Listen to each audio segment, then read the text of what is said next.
Adventure Time is a Cartoon Network show that you know, I know, and that Mojang knows. A donkey. Nice, man. Yeah, I think it's a. Yeah, that donkey's sure gonna help us in the nether.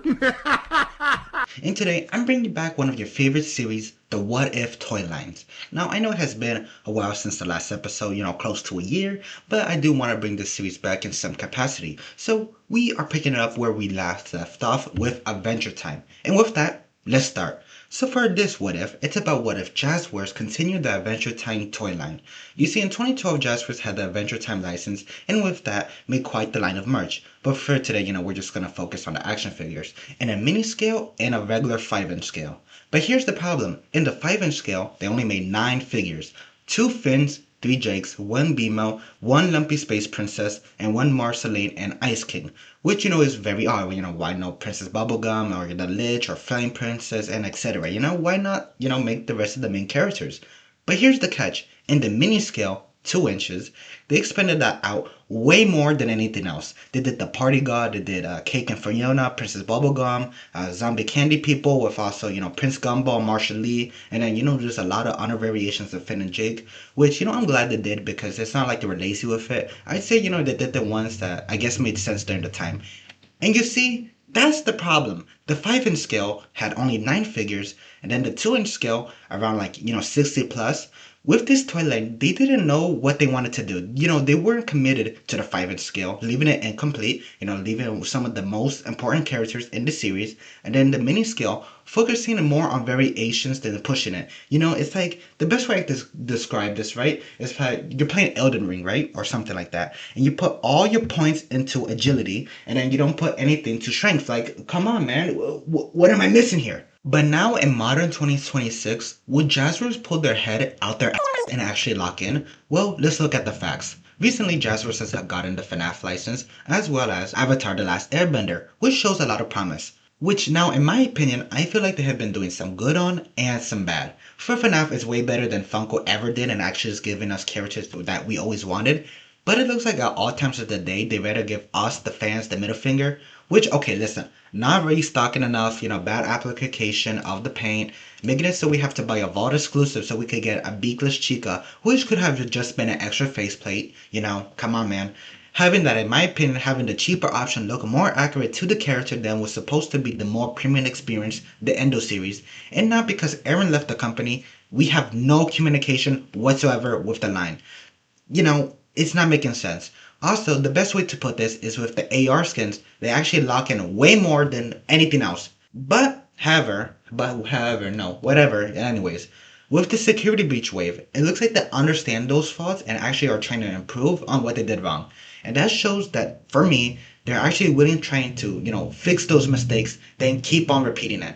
Well, some of them, again, Vault exclusives, which puts them in, the good for me. At least they're trying to doing something good, right?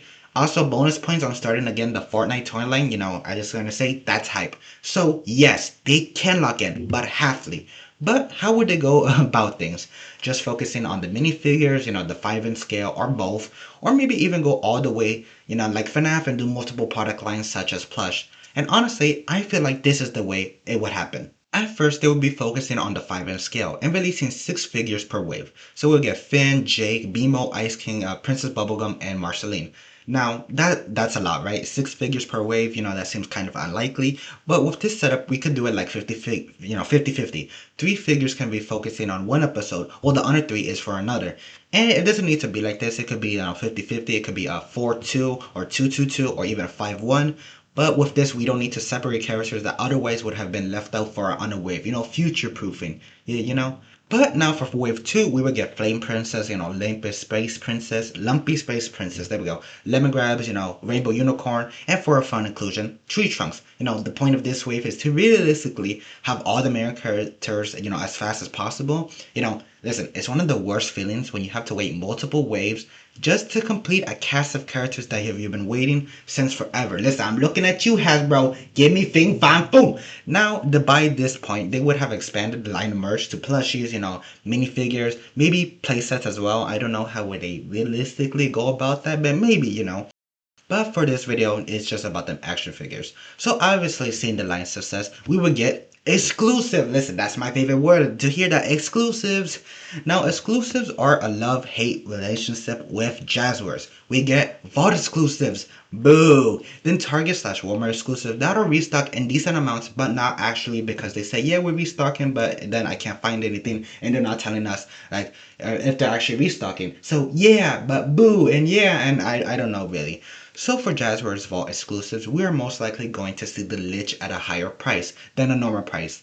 Listen, it's just intuition. I can smell the greed. It's a company.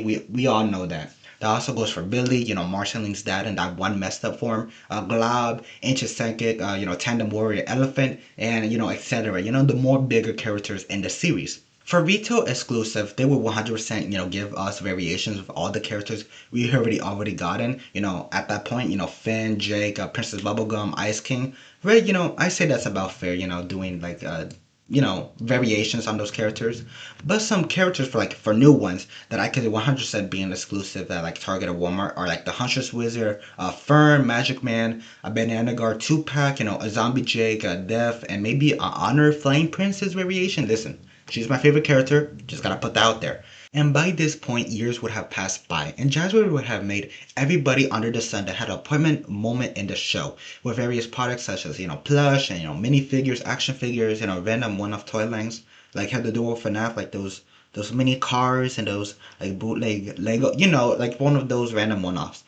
And you see, that's what if Jazwares continued the Adventure Time toy line. And you see, I hope you enjoyed this concept. I've been thinking about this for a while, so I just decided, just to do it. More people, yeah, should know about this stuff that happened in my head. Yeah, I don't know what to go with this, man.